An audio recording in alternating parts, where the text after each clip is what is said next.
These are the three types of producers that have been most common around me and what I've noticed. So let's take a look at what these three are and give you some ideas about maybe what you're looking for if you are a producer or if you want to partner up with one.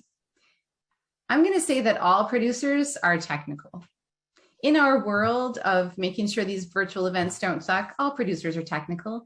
They're going to make sure that they know everything with the Zoom, the Teams, the WebEx, the whatever you're using. There's so many today. And they can answer any questions and make it work for us.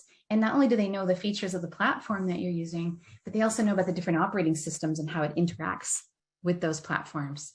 Oh, you're on a Mac. Hold up. Here's your instructions, right? Oh, you're on your phone. That's another set of instructions.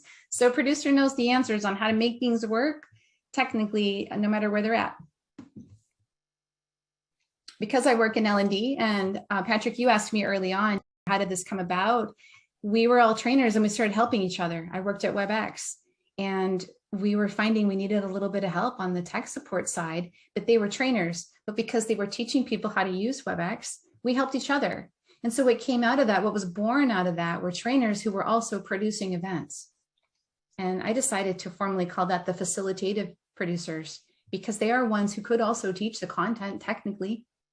This is my favorite. I can't help it. I am a trainer. So when I've got somebody who's a trainer with me and we've worked together and they studied the content too, it's a pretty great thing to be like, Patrick, you take the next section. And then I have to step into the role of producer when that happens, right? So it's almost like you need to be there with each other. When I worked at Dale Carnegie, this was not the kind of producers we used though. We used technical producers because we had hundreds of sessions running around the time zones around the globe every day. And we had all sorts of people. And so it wasn't actually realistic for me to make sure that every producer was also a trainer. So you saw much more of a separation of the roles in that kind of delivery and that kind of organization. And that's what worked best. So it kind of depends, on what you're doing. One final note I'll say about facilitative producers too, is that this is a great place for producers to grow. Like if you end up hiring people or people who love producing want to grow in that career, becoming a facilitative producer is one step forward or more than, if you think about it. They have to also be interested in training too, though, right? All right, and then there's another one, because back before March of 2020, people used to say to me, I don't need a producer. We don't have the budget for one. We don't have the resources. Sometimes it still happens. Sometimes that's still the case. But I have seen in the last couple of years a big change. People realize now how important it is to have somebody helping you with the tech side of things.